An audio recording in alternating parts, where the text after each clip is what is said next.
नमस्कार. मी भगवंत कुलकर्णी. भारत ग्रॅज्युएट्स या चॅनलमध्ये तुमचं सगळ्यांचं खूप स्वागत आहे. आपण आता काही दिवसापासून व्हिडिओ बनवतो आहे. आणखीन ह्या व्हिडिओचे मॅक्झिमम लोकांनी फायदा करून घ्यावा ह्या मुद्दामून मी मराठीत बनवतो आहे, कारण मराठी लोकांना समजावं म्हणून मी हे मराठीमध्ये हे व्हिडिओज बनवतो आहे. आणखीन मॅक्झिमम लोकांपर्यंत तुम्ही हा व्हिडिओ पोचवा. आणखीन माझ्या या व्हिडिओचा लोकांना जास्तीत जास्त फायदा कसा होईल हे तुम्ही म्हणजे तुम्हाला, तुमच्या मित्रांना, तुमच्या नातेवाईकांना, सगळ्या गरजवंत आणि गरजवंत नसलेल्या लोकांना तुम्ही हे व्हिडिओ पोचवत जा, म्हणजे आणि याचा मॅक्झिमम फायदा होऊ देत. त्यामुळे ह्या व्हिडिओला तुम्ही शेअर करा, सबस्क्राईब करा, काय तर आणि लाईक पण करा. आज जो विषय घेणार आहोत की अशा काही नोकऱ्या आहेत की त्या नोकऱ्यांमध्ये ग्लॅमर नाही आहे, छानछोकी नाही आहे, पण त्याच्यामध्ये जॉब सिक्युरिटी आहे. आणि जॉब सिक्युरिटी असताना तो स्टेबल पण आहे आणि परत पैसे पण मिळतात. तर असे आज मी तुम्हाला 5 जॉब सांगणार आहे आणि त्याला लागणारं क्वालिफिकेशन मी तुम्हाला सांगणार आहे. तर सगळ्यात याच्यामध्ये पहिला आहे तो म्हणजे ॲक्च्युरियल सायन्स म्हणतात त्याला. ॲक्च्युरियल सायन्स हे कोणाला लागतात? तर ॲक्च्युरियल सायन्स हे बेसिकली सगळ्या फायनान्शियल इन्स्टिट्यूशन्सना लागतात. म्हणजे इन्शुरन्स आहे, म्युच्युअल फंड आहे, बँका आहेत, काय म्हणतात त्याला, स्टॉक एक्सचेंज आहे, त्याच्यानंतर तुमचं फॉरेक्स डिपार्टमेंट आहे. या सगळ्या गोष्टीला ॲक्च्युरियल सायन्स हे ॲक्च्युरियल सायन्सची लोकं लागतात. ह्या ॲक्च्युरियल सायन्सची लोकं करतात काय? हे रिस्क कॅल्क्युलेट करतात. हे रिस्क कॅल्क्युलेट करतात.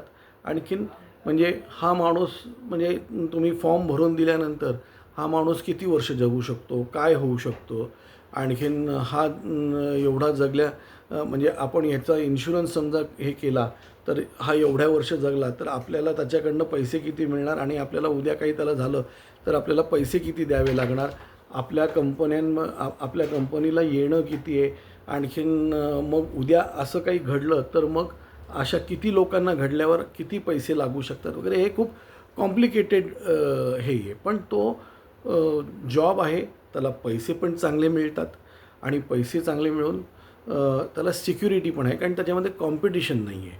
म्हणजे आज काही हजार ॲक्च्युरियल लोकं लागतात आपल्याला, पण आपण पुरवतो आहे फक्त काही 100 लोकं आपण पुरवू शकतो आहे. आणि हे म्युच्युअल फंड इंडस्ट्रीमध्ये लागतात की बाबा ही पर्टिक्युलर इंडस्ट्री आहे, या पर्टिक्युलर इंडस्ट्रीचं लाईफ किती आहे, याच्यामध्ये इन्व्हेस्ट केले तर आपल्याला किती पैसे मिळू शकतात, काय मिळू शकतात, हे सगळं इकॉनॉमिक कॅल्क्युलेशन्स आहेत, लाईफ कॅल्क्युलेशन्स आहेत. आणि हे तुम्हाला त्याच्यामध्ये सगळ्या गोष्टी त्याच्यामध्ये म्हणजे इकॉनॉमिक्स आहे, लाईफ सायन्स आहे, त्याच्यानंतर तुमचं डेटा आहे. आणि हे सगळं तुम्ही कशावरनं काढू शकतात? डेटावरनं काढू शकतात. तुमच्याकडे अवेलेबल असलेला डेटा आहे.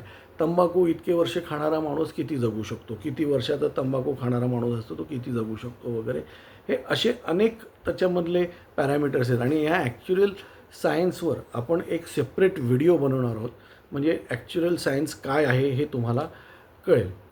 डेटा सायन्स तर आपण बोललेलोच आहोत, पण फार्मास्युटिकल इंडस्ट्रीमध्ये, FMCG इंडस्ट्रीमध्ये, त्याच्यानंतर इतर काही काय म्हणतात त्याला, कॅपिटल गुड इंडस्ट्रीमध्ये डेटा सायन्सचं महत्त्व काय आहे. आणि आज आपण डेटा सायन्स म्हटलं तर सॉफ्टवेअर रिलेटेडच सगळं डेटा सायन्स आपण कॅल्क्युलेट करतो, पण हे डेटा सायन्स काय आहे? फार्मास्युटिकल कंपनीचं जे डेटा सायन्स आहे की आत्तापर्यंत जी औषधं याच्यापर्यंत बनवलेली आहेत त्याच्यामध्ये किती लोकं बरी झाली आहेत, किती लोकांना अपाय झाले आहेत, किती लोकांना काय झालं आहे, हा डेटा काढून त्याचं ॲनालिसिस करणं म्हणजे फार्मास्युटिकल डेटा सायन्स हा खूप टेक्निकल, किंवा FMCG की डेटा सायन्स हा खूप मोठा विषय आहे आणि प्रचंड मोठा विषय. आणि त्याला तुम्हाला सॉफ्टवेअरच यायला पाहिजे अशातला भाग नाही. तुम्हाला ॲक्च्युअल डेटावरनं डेटा म्हणजे डेटा ॲनालिसिस करता यायला पाहिजे. आणि ह्या डेटा ॲनालिसिसच्या ह्याच्यामध्ये तुम्हाला सगळ्या गोष्टीचा अभ्यास असायला पाहिजे. काय हा एक भाग झाला. त्याच्यानंतर कंप्लायन्स ऑफिसर्स. हल्ली आपल्याकडे खूप स्ट्रिक्ट रूल्स व्हायला लागलेले आहेत. बऱ्याच गोष्टी पूर्वीसारख्या चलता आहे असं होत नाही. त्याच्यामुळे त्याला प्रत्येक गोष्टीला काही गोष्टींचीचं मापदंड आहे आणि तो मापदंड आपण पाळतो की नाही. पाळत नसलं तर त्याचे इम्पॅक्ट काय होऊ शकतात आणि ते इम्पॅक्ट झाल्यावर नुकसान किती होऊ शकतं. त्याच्यामुळे ते मापदंड आपण पूर्ण करून घेतो आहे की नाही याला कंप्लायन्स ऑफिसर म्हणतात. आणि ह्या कंप्लायन्स ऑफिसरचं पण हल्ली खूप मोठा ही जॉब आहे. म्हणजे नोकरी म्हणून सुद्धा तो एक मोठा भाग आहे. आणि हल्ली कंप्लायन्स सॉफ्टवेअर्स निघालेली आहेत, कंप्लायन्स कन्सल्टंट निघालेले आहेत. तर ह्या सगळ्या कंप्लायन्स कन्सल्टंट्सचा म्हणजे काही गोष्टी तुम्हाला गव्हर्नमेंटकडनं कशा करून घेता येईल, काय करून घेता येईल, या सगळ्याचा अभ्यास करणारा जो माणूस आहे त्याला अभ्यास करून इम्प्लिमेंट करणारा जो आहे काय त्याला कंप्लायन्स ऑफिसर म्हणतात. त्यामुळे कंप्लायन्स ऑफिसरचा जॉबसुद्धा एकदम सिक्युअर्ड जॉब आहे. त्याला कॉम्पिटिशन या सगळ्या गोष्टींना खूप कमी आहे.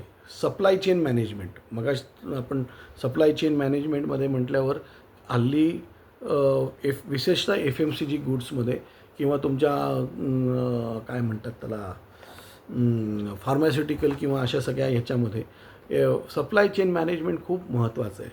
शेल्फ लाईफ जे असतं त्या शेल्फ लाईफच्या ह्याच्यामध्ये त्याचा सेल झाला पाहिजे. म्हणजे त्याच्यामध्ये इन्व्हेंटरी कमीत कमी असली पाहिजे. म्हणजे जेवढी इन्व्हेंटरी कमी तेवढा प्रॉफिट जास्त, तेवढे पैसे लवकर रिकवर होतात. म्हणजे तुमच्याकडे रॉ मटेरियल आल्यापासून ते त्याचं रॉ मटेरियलचं प्रोडक्ट बनवून ते प्रोडक्ट ट्रान्सपोर्ट होऊन ते डायरेक्ट युजरनी वापरून काय त्याचे पैसे मिळण्यापर्यंत ही जी सप्लाय चेन आहे ह्या सप्लाय चेनमधले एक्सपर्ट्स असतात. आणि ह्या सप्लाय चेनसाठी आज खूप मोठ्या प्रमाणावर लोक पैसे मोजले जातात त्याच्यामध्ये. आणि याला पगार पण चांगले असतात सप्लाय चेन. पण हे कसं आहे, हे लाईमलाईटमध्ये लोक नसतात, हे बॅक ऑफिसची लोक असतात, पण अत्यंत महत्त्वाचं काम करत असतात. हे अत्यंत म्हणजे एखाद्या मार्केटिंग कमिटमेंट ती कमिटमेंट ॲडायर होती आहे की नाही हे करण्यासाठी म्हणून हे सप्लाय चेन मॅनेजमेंटचं तुम्हाला गणित आहे. तर तिसरं सगळ्यात पाचवं म्हणजे एक सगळ्यात महत्त्वाचं म्हणजे इंटरनल ऑडिट. म्हणजे आपण एक्सटर्नल ऑडिट वगैरे ते करतो. म्हणजे फक्त ऑडिट म्हणजे पैसे नाहीत. ऑडिट म्हणजे आपण ठरवलेले जे काही मापदंड आहेत त्या मापदंडापर्यंत कामं होत आहेत की नाही.